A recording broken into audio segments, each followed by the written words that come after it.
Ma famille a séché ma pendaison de crémaillère, mais m'a envoyé une facture de 28 000 € pour les frais médicaux de ma sœur. Choqué, j'ai ouvert les dossiers d'assurance. Chérie, maman a texté, nous savons que tu as l'argent. J'ai souri et j'ai publié chaque demande de remboursement, montrant comment il avait empossé 175 000 € de ma police. Je fixais l'enveloppe sur le comptoir de ma cuisine, mon café refroidissant à côté. L'adresse de l'expéditeur m'était familière, la maison de mes parents, où j'avais grandi, où je n'étais plus la bienvenue. À l'intérieur se trouvait une facture, soigneusement dactylographiée et détaillée comme une note de restaurant. Mais au lieu de nourriture, elle listait les frais médicaux de ma sœur, Amélie, 28 000 €. Juste comme ça, comme s'il commandait à emporter. Mon téléphone vibra. Le SMS de maman brillait sur l'écran, « Chérie, nous savons que tu as l'argent. C'est pour la famille. » La famille. Le mot avait un goût amer dans ma bouche. La même famille qui n'était pas venue à ma pendaison de crémaillère la semaine dernière. La même famille qui avait dit qu'elle était trop occupée pour voir la maison que j'avais travaillé si dur à acheter, la maison qui représentait tout ce que j'avais accompli par moi-même. Je m'appelle Sophie, j'ai 32 ans, et voici comment j'ai découvert que ma famille commettait une fraude à l'assurance en utilisant ma police depuis des années, et comment je me suis assuré qu'ils remboursent chaque centime volé. Le truc avec la famille, c'est qu'ils savent exactement où vous faire mal. Ils connaissent vos points faibles, vos points de pression, les mots exacts qui vous feront céder. Pendant des années, j'ai été la responsable, celle qui avait un bon travail dans les enquêtes de réclamation d'assurance, qui économisait son argent, qui aidait chaque fois que quelqu'un en avait besoin. Et ils en avaient souvent besoin. Amélie, ma sœur cadette de 2 ans, a toujours été la favorite de la famille. La créative, l'esprit libre, celle qui avait besoin de plus de soutien. Quand elle a quitté son travail pour devenir artiste, devinez qui a payé son loyer. Quand elle a eu besoin de soins dentaires d'urgence, devinez quelle carte de crédit a payé. Quand elle a voulu faire une retraite de guérison à Bali, devinez qui a été culpabilisé pour la financer? Mais la semaine dernière, c'était différent. Ma pendaison de crémaillère devait être spéciale. J'avais enfin réussi, acheter ma propre maison, une belle maison de 3 chambres avec un jardin. J'avais envoyé les invitations des mois à l'avance. Maman avait promis de faire ses fameuses lasagnes. Papa avait dit qu'il apporterait ses outils pour m'aider à m'installer. Amélie était censée aider à décorer. Le matin de la fête, j'ai reçu un SMS, « Désolé ma chérie, Amélie ne se sent pas bien. Nous devons nous occuper d'elle. Tu comprends, n'est-ce pas? Peut-être qu'on pourra faire quelque chose de petit plus tard. » Je me tenais dans ma maison vide, entouré de cartons non ouverts et de plateaux de fête intacts, regardant mes amis arriver un par un, leur visage plein de pitié quand j'expliquais que ma famille ne pouvait pas venir. Encore une fois. Maintenant, une semaine plus tard, voilà cette facture. Je la repris, examinant les listes détaillées, visites aux urgences, consultations de spécialistes, médicaments sur ordonnance, tous datés des 3 dernières années. Mais quelque chose clochait. Les dates, les montants, ça ne collait pas. C'est alors que je me suis souvenu. Il y a 3 ans, quand j'ai commencé à travailler à la compagnie d'assurance, j'avais ajouté Amélie à ma police en tant que personne à charge. Maman avait insisté, disant que cela aiderait la famille à économiser de l'argent. J'avais accepté, parce que c'est ce que je faisais toujours, aider, faciliter les choses, jouer la bonne fille. J'ai ouvert mon ordinateur portable et je me suis connecté à mon système de travail. En tant qu'enquêtrice principale des réclamations, j'avais accès à tous les dossiers de police. Mes mains tremblaient légèrement alors que je sortais le dossier d'Amélie. Ce que j'ai trouvé m'a glacé le sang. Les réclamations ne correspondaient pas. Pas même de loin. Là où la facture indiquait une visite aux urgences de 3 000 € pour de fortes douleurs abdominales, la réclamation d'assurance était de 6 000 €. Là où elle listait 2 500 € pour des consultations de spécialistes, la réclamation indiquait 5 000 €. Chaque article était gonflé, doublé, parfois triplé. Ils avaient déposé de fausses réclamations et empoché la différence, en utilisant ma police, en utilisant mon nom, pendant 3 ans. Mon téléphone vibra à nouveau. Un autre SMS de maman, « Sophie, as-tu reçu notre lettre? Amélie en a vraiment besoin. Ne rends pas les choses difficiles. » Difficile. C'est ce qu'ils m'appelaient toujours quand je ne leur donnais pas immédiatement ce qu'ils voulaient. Difficile, égoïste, insensible. J'ai parcouru d'autres dossiers, mes mains tremblant maintenant de colère. Le montant total qu'ils avaient réclamé sur 3 ans, 175 000 euros. Le montant qu'ils avaient réellement dépensé, moins d'un tiers de cela. Ils avaient empoché plus de 120 000 euros, en utilisant ma police d'assurance, mes identifiants, ma confiance. Le pire, c'est qu'ils avaient utilisé ma position dans l'entreprise pour s'en tirer. Ils savaient que les réclamations des familles des employés étaient moins examinées. Ils savaient que j'avais un dossier impeccable, que personne ne remettrait en question les réclamations de ma personne à charge. Mon café était complètement froid maintenant, mais je m'en fichais. J'étais trop occupé à compiler un dossier, à télécharger chaque réclamation frauduleuse, chaque anomalie, chaque élément de preuve montrant exactement ce qu'ils avaient fait. Un autre SMS, Sophie, ton père dit que si tu vas être difficile à ce sujet, peut-être que nous devons discuter de ton héritage. J'ai éclaté de rire à celui-là. Héritage? La maison qu'ils avaient hypothéquée 3 fois pour payer les projets d'Amélie? Les économies qu'ils avaient vidées pour ses urgences? Qu'est-ce qu'ils pensaient exactement que j'allais hériter? Mon téléphone sonna. Le visage d'Amélie apparut à l'écran, son sourire parfait me narguant. Je l'ai laissé tomber sur la messagerie vocale. Sophie, s'il te plaît, pleurnicha son message. Tu sais que j'ai eu du mal. Les factures médicales me tuent. Maman et papa ne peuvent plus aider. Tu es la seule qui a de l'argent. Ne sois pas égoïste. Égoïste. Voilà encore ce mot. J'ai ouvert mes emails et j'ai commencé à composer un message au service d'enquête sur la fraude de mon entreprise. Mes mains ne tremblaient plus. Je me sentais calme, concentré, comme toujours lorsque je travaillais sur une affaire particulièrement complexe. À qui de droit, je vous écris pour signaler une série de réclamations d'assurance frauduleuses. Mon téléphone n'arrêtait pas de vibrer. SMS après SMS, appel après appel. Je les ai tous ignorés. En tant qu'enquêtrice des réclamations au sein de cette entreprise, je considère qu'il est de mon obligation éthique de signaler cette fraude. Un autre message vocal de maman, Sophie, quoi que tu penses faire, souviens-toi que nous sommes une famille. La famille se protège mutuellement. J'ai joint une documentation complète montrant un schéma de fraude intentionnelle s'étalant sur 3 ans. La voix de papa ensuite, ne fais rien de stupide, Sophie. Tu le regretteras. Le montant total des réclamations frauduleuses dépasse 120 000 euros.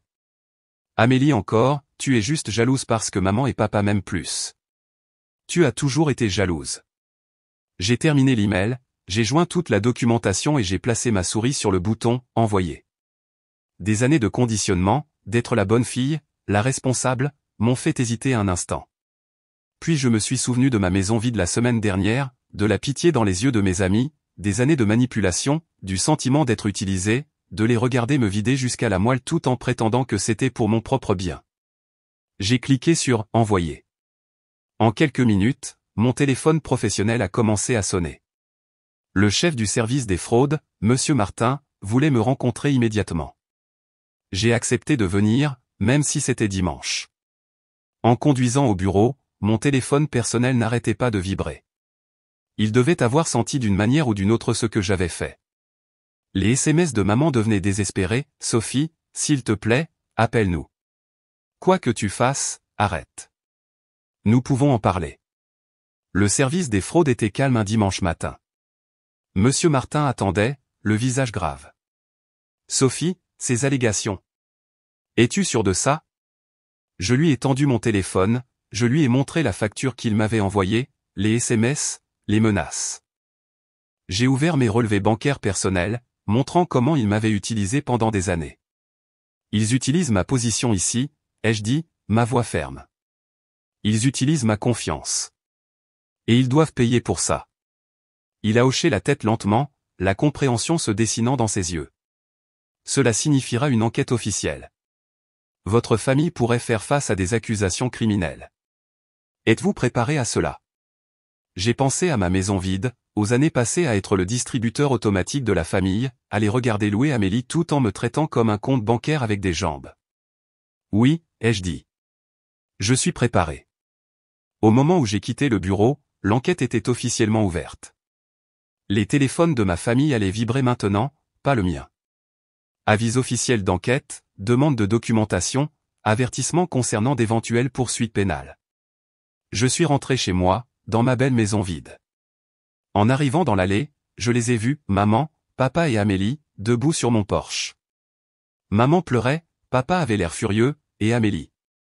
Amélie avait juste l'air effrayée. J'ai garé la voiture mais je ne suis pas sorti. Au lieu de cela, j'ai sorti mon téléphone et j'ai appelé la police nationale. Bonjour, oui, j'aimerais signaler des intrus sur ma propriété. J'ai regardé à travers mon pare-brise une voiture de patrouille arriver 10 minutes plus tard. J'ai regardé ma famille essayer de discuter, d'expliquer, de se sortir de là par la manipulation, comme ils l'avaient toujours fait. J'ai regardé alors qu'ils étaient escortés hors de ma propriété, maman pleurant toujours, papa menaçant toujours, Amélie jouant toujours la victime. Alors que leur voiture disparaissait dans la rue, je suis finalement sorti et je suis entré dans ma maison. C'était calme, paisible. Pas de culpabilité, pas de manipulation, pas de demande. Juste moi, mes réalisations, mon espace. Mon téléphone a vibré une dernière fois. Un SMS de maman, tu as détruit cette famille. J'ai tapé 3 mots en retour, non, vous l'avez fait. Puis j'ai bloqué leur numéro. Chacun d'eux. Et j'ai ouvert une bouteille de vin. Demain, l'enquête de la compagnie d'assurance commencerait. Demain, ils apprendraient exactement ce qui arrive quand on pousse trop loin, qu'on prend trop, qu'on suppose trop. Mais ce soir, je dormirai paisiblement dans ma propre maison, sachant que j'avais enfin fait quelque chose pour moi. La compagnie d'assurance a agi rapidement. Dès lundi matin, chaque réclamation frauduleuse était signalée et chaque paiement gelé. J'étais assise à mon bureau, regardant les emails de l'équipe d'enquête affluer. Ils avaient trouvé encore plus que moi, des réclamations pour des procédures qui n'avaient jamais eu lieu, des médicaments qui n'avaient jamais été prescrits, des traitements qui n'existaient que sur papier. Ma collègue, Jessica, s'arrêta à mon bureau, le visage inquiet. Sophie, ta sœur est là. Elle fait une scène dans le hall. J'affichais le flux de sécurité sur mon ordinateur. Il y avait Amélie, sac à main de créateur au bras probablement acheté avec de l'argent frauduleux pleurant de façon dramatique à quiconque voulait bien l'écouter. Ma sœur essaie de me détruire. Elle est jalouse. Elle a toujours été jalouse. Je cliquais sur l'interphone. Sécurité, veuillez escorter Madame Amélie Dubois hors des lieux. Elle est impliquée dans une enquête de fraude active. À travers le flux, je regardais 2 agents de sécurité s'approcher d'elle. Elle essaya ses tactiques habituelles, larmes, supplications, jouer la victime. Mais contrairement à notre famille, ces gens étaient immunisés contre sa manipulation. Vous ne pouvez pas faire ça, hurla-t-elle alors qu'il la faisait sortir. Je suis sa sœur. Mon téléphone n'arrêtait pas de sonner depuis hier. Pas seulement de ma famille, mais de leurs amis, de parents éloignés, même de nos anciens voisins. Tout le monde avait un avis, tout le monde pensait mieux savoir. Tu ne peux pas faire ça à ta propre sœur. La famille, c'est tout. Comment peux-tu être si sans cœur? Mais ils ne savaient pas. Ils n'avaient pas vu les années de manipulation, le drainage constant, la façon dont ils utilisaient ma position, ma confiance, mon amour contre moi. Monsieur Martin m'appela dans son bureau vers midi. Les chiffres sont pires que nous ne le pensions, dit-il en faisant glisser un dossier sur son bureau. Nous avons trouvé des preuves qu'il coachait d'autres familles sur la façon de commettre une fraude à l'assurance. Votre sœur dirigeait une sorte d'entreprise de consultation. J'ouvris le dossier. À l'intérieur se trouvaient des captures d'écran d'un groupe Facebook privé. Le visage souriant d'Amélie y figurait, offrant des conseils sur la façon de maximiser les réclamations d'assurance. Elle facturait 500 € aux gens pour des consultations sur la façon de frauder les compagnies d'assurance, en utilisant mes connaissances d'initié, ma position, ma réputation. Le PNF, Parquet national financier, a été informé, continua Monsieur Martin. Cela va au-delà de la simple fraude. C'est du crime organisé. J'aurais dû ressentir quelque chose. Tristesse, regret, peut-être même de la culpabilité. Au lieu de cela, je me sentis soulagé. Enfin, il y aurait des conséquences. Mon téléphone professionnel sonna. C'était l'hôpital où Amélie prétendait avoir subi toutes ces procédures. Ils avaient terminé leur audit. Mademoiselle Dubois, nous avons examiné toutes les réclamations soumises au titre de votre assurance. La plupart de ces procédures, elles n'ont jamais eu lieu. Les dates, les médecins listés, certains d'entre eux ne travaillent même pas ici. Je les remerciai et ajoutai leur rapport au dossier croissant.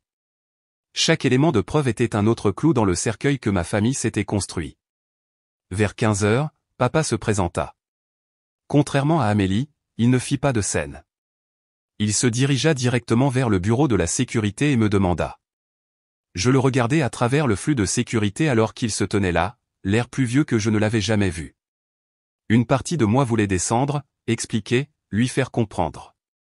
Mais je savais mieux. Il n'était pas là pour comprendre. Il était là pour contrôler. J'envoyais la sécurité lui remettre un message, « Monsieur Dubois, votre présence a été notée dans notre enquête. Veuillez quitter les lieux avant que nous ne contactions les autorités. » Il partit, mais pas avant d'avoir regardé directement dans la caméra de sécurité, ses yeux ne montrant aucun remords, seulement de la colère. La même colère que j'avais vue chaque fois que je remettais en question leur demande ou que j'hésitais à leur donner ce qu'ils voulaient. À la fin de la journée, la compagnie d'assurance avait compilé suffisamment de preuves pour déposer des accusations criminelles. Le PNF mènerait des entretiens demain. Ma famille recevrait bientôt des avis officiels. En rentrant chez moi, je passais devant la maison de mes parents. Des voitures étaient garées à l'extérieur, tante, oncle, amis de la famille. Sans aucun doute, ils tenaient une réunion, essayant de trouver comment arranger ça, comment se sortir de là par la manipulation, comme ils l'avaient toujours fait. Mais cette fois, c'était différent. Cette fois, il n'y aurait pas d'arrangement, pas de manipulation, pas de fille coupable signant des chèques pour que tout disparaisse. Mon téléphone sonna. Un numéro inconnu. Je répondis en haut-parleur. Sophie? C'était ma tante Lydie. Ta mère est dévastée. Elle ne mange pas, ne dort pas. C'est ça que tu voulais. Ce que je voulais? Je ris. Ce que je voulais, c'était une famille qui ne m'utilisait pas. Ce que je voulais, c'était une sœur qui ne me volait pas. Ce que je voulais, c'était des parents qui se présentaient à ma pendaison de crémaillère. Mais ce sont ta famille. Non, dis-je fermement. Ce sont des criminels qui se trouvent être mes parents. Il y a une différence. Je raccrochai et bloquai également son numéro. À la maison, j'ouvris mon ordinateur portable et commençai à écrire un compte rendu détaillé de tout, chaque manipulation, chaque mensonge, chaque euro volé. Pas pour l'enquête, mais pour moi-même. Pour me rappeler pourquoi je faisais ça, pourquoi c'était nécessaire. Ma sonnette retentit. À travers la caméra de sécurité, je vis maman debout, le maquillage strié de larmes. « Sophie, s'il te plaît, » cria-t-elle. « On peut t'arranger ça. On te remboursera tout. Arrête juste l'enquête. » J'appuyai sur le bouton de l'interphone. « Vous avez 30 secondes pour quitter ma propriété avant que j'appelle à nouveau la police nationale. »« Nous sommes ta famille, » sanglota-t-elle. « Comment peux-tu faire ça à ta famille ? » ?»« De la même manière que vous me l'avez fait, » répondis-je. Facilement. Je la regardai partir, les épaules secouées de sanglots, mais je ne ressentis rien. Il m'avait tout pris, ma confiance, mon argent, ma réputation professionnelle. Maintenant, c'était à mon tour de leur prendre quelque chose, la vérité. Alors que la nuit tombait, je m'assis dans ma maison silencieuse, regardant de vieilles photos de famille. Des sourires heureux cachant de vilaines vérités. Des moments parfaits dissimulant des années de manipulation et de fraude. Demain, le PNF les interrogerait. Demain, ils apprendraient que les actions ont des conséquences. Demain, leur famille parfaite s'effondrerait. Mais ce soir, j'étais enfin libre. Mon téléphone vibra une dernière fois. Un SMS d'Amélie, « J'espère que tu es heureuse. Tu as tout ruiné. » Je souris et tapai en retour, « Non. C'est vous qui avez fait ça, tout seul. » Puis j'éteignis mon téléphone, me versai un autre verre de vin et commençai à planifier ma nouvelle vie. Une vie sans leurs demandes constantes, leur manipulation, leur fraude. Une vie qui m'appartenait vraiment. Les entretiens du PNF ont frappé ma famille comme un ouragan. J'ai observé depuis mon bureau alors que l'agent Mercier, une femme aux yeux vifs dans la quarantaine, démantelait systématiquement leurs mensonges soigneusement construits. Amélie est passée la première. À travers le miroir sans teint, j'ai vu ses tactiques habituelles échouer de manière spectaculaire. Les larmes, les soupirs dramatiques, les affirmations d'incompréhension, rien de tout cela n'a fonctionné sur l'agent Mercier. « Madame Dubois, » dit l'agent Mercier, sa voix froide et professionnelle, « nous avons des preuves que vous organisiez des ateliers pour enseigner à d'autres comment commettre une fraude à l'assurance. Souhaitez-vous expliquer cela ? Le visage d'Amélie s'est effondré. C'était juste des conseils. J'aidais les gens à naviguer dans le système. En utilisant la position de votre sœur? En leur apprenant à déposer de fausses réclamations? L'entretien a duré 4 heures. À la fin, Amélie avait impliqué non seulement elle-même, mais aussi nos parents, plusieurs de leurs amis et un réseau de personnes qui la payaient pour des consultations. L'entretien de papa fut plus court, mais plus explosif. Il a d'abord essayé l'intimidation, puis la négociation, et enfin des supplications désespérées. Ma fille fait une erreur, insista-t-il. C'est une affaire de famille. Non, monsieur Dubois, corrigea l'agent Mercier. C'est un crime fédéral. Quand ils lui ont montré les preuves et les faux dossiers médicaux, les réclamations gonflées, les pistes d'argent, son visage est devenu pâle. Pour la première fois de ma vie, j'ai vu une peur réelle dans ses yeux.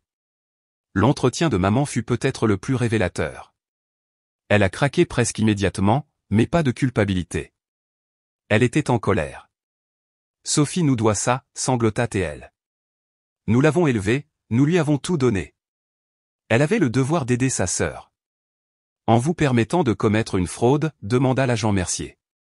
Ce n'était pas de la fraude, insista maman.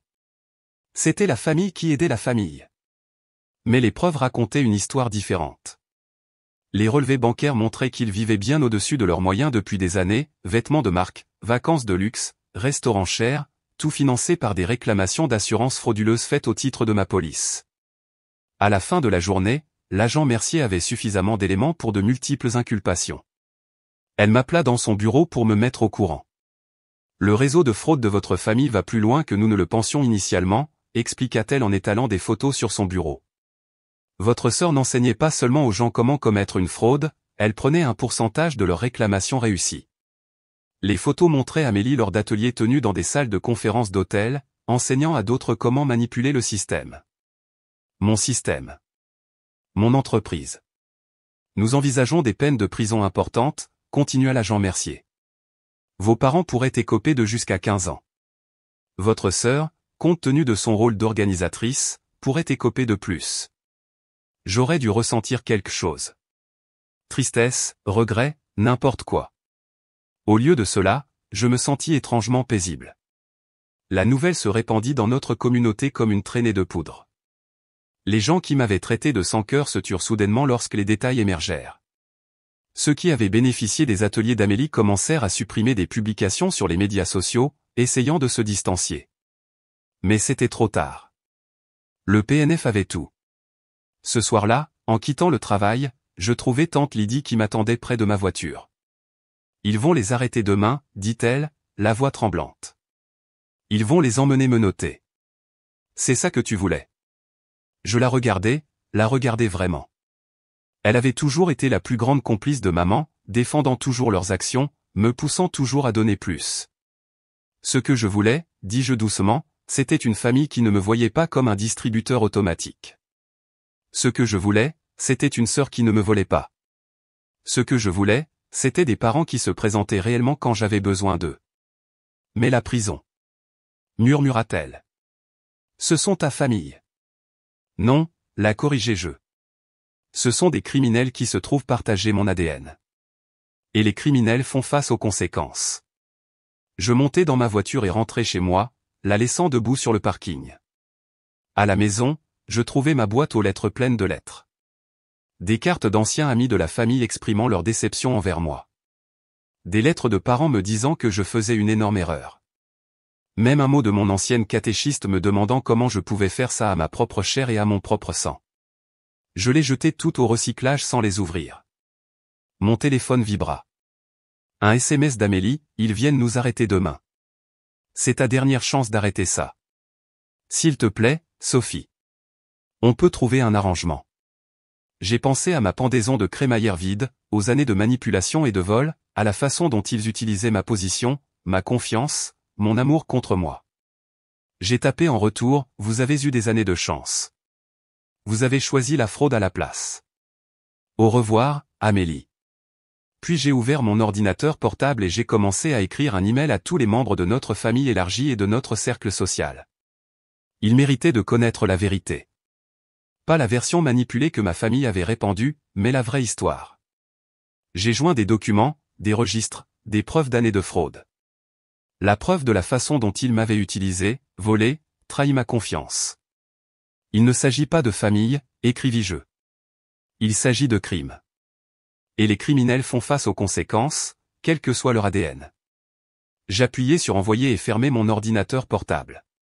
Demain, ils seraient arrêtés. Demain, leur façade de famille parfaite volerait enfin complètement en éclats.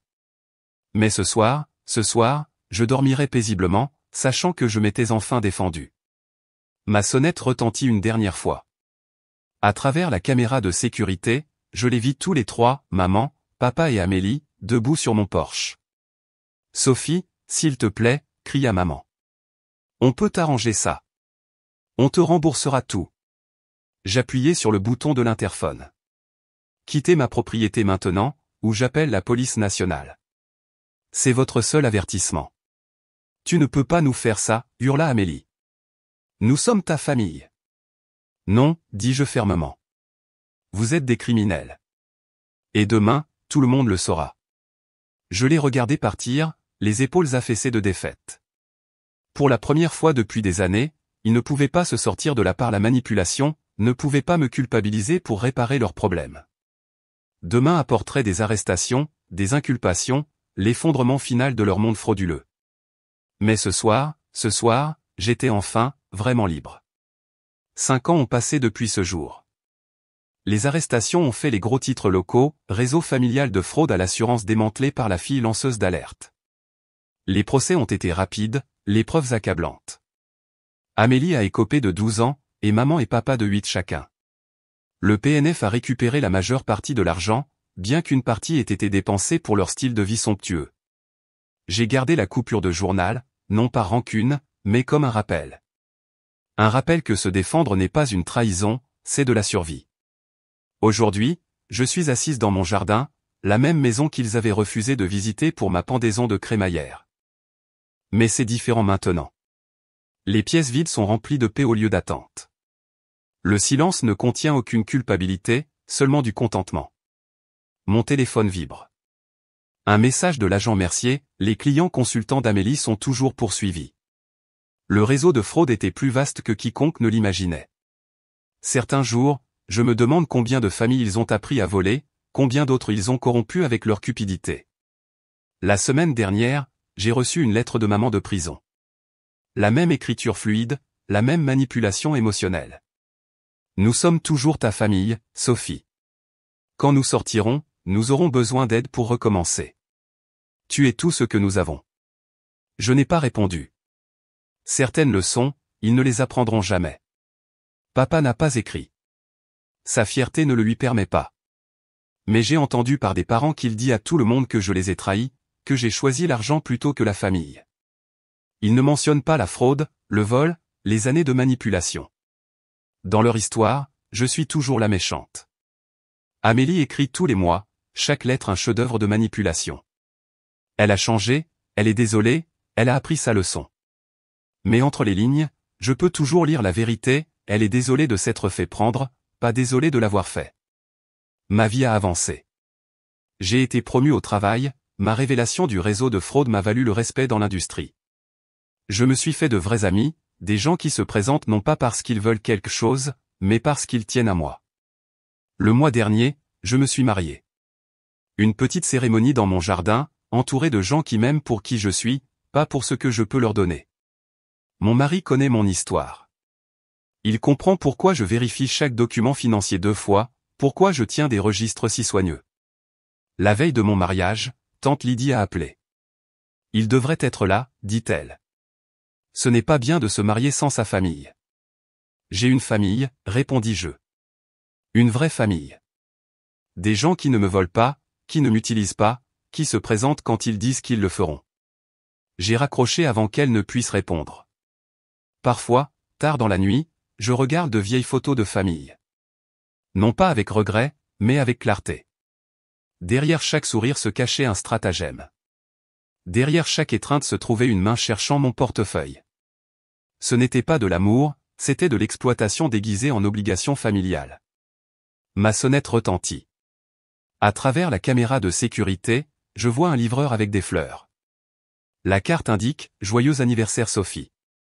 Amour, maman, papa et Amélie. » J'ai vérifié les registres de la prison. Ils essaient d'obtenir une réduction de peine. Ce n'est qu'une autre manipulation, une autre tentative de prouver qu'ils ont changé. Je donne les fleurs à un hôpital local et je déchire la carte. Ma vraie célébration vient plus tard, dîner avec des amis qui se souviennent de mon anniversaire parce qu'ils tiennent à moi, pas parce qu'ils veulent quelque chose. Des gens qui se présentent quand ils disent qu'ils le feront, qui donnent sans rien attendre en retour. C'est ça, une vraie famille. Assise dans mon jardin, regardant le coucher de soleil, je ne ressens rien d'autre que la paix. La culpabilité a disparu, remplacée par la compréhension. Parfois, la chose la plus courageuse que l'on puisse faire est de s'éloigner, même des liens du sang, lorsque ces liens deviennent des chaînes. Mon téléphone vibre à nouveau. Un SMS de groupe de ma vraie famille, des amis qui planifient un barbecue pour le week-end. Pas de manipulation, pas d'arrière-pensée, juste une connexion sincère. Je souris et tape en retour, je serai là. Parce que c'est ce que fait une vraie famille. Ils se présentent. Ils se soucient. Ils aiment sans condition. Et parfois, ce ne sont pas ceux avec qui vous êtes nés, mais ceux que vous choisissez.